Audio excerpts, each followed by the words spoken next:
Surrounding the central display are a series of exhibits that introduce visitors to various themes explored throughout the museum, including evolution, biodiversity, and environmental conservation.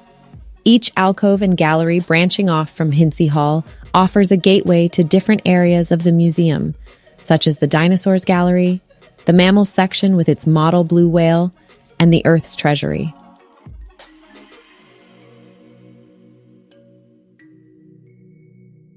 Hintze Hall also hosts temporary exhibits and special events, making each visit to the Natural History Museum a unique experience.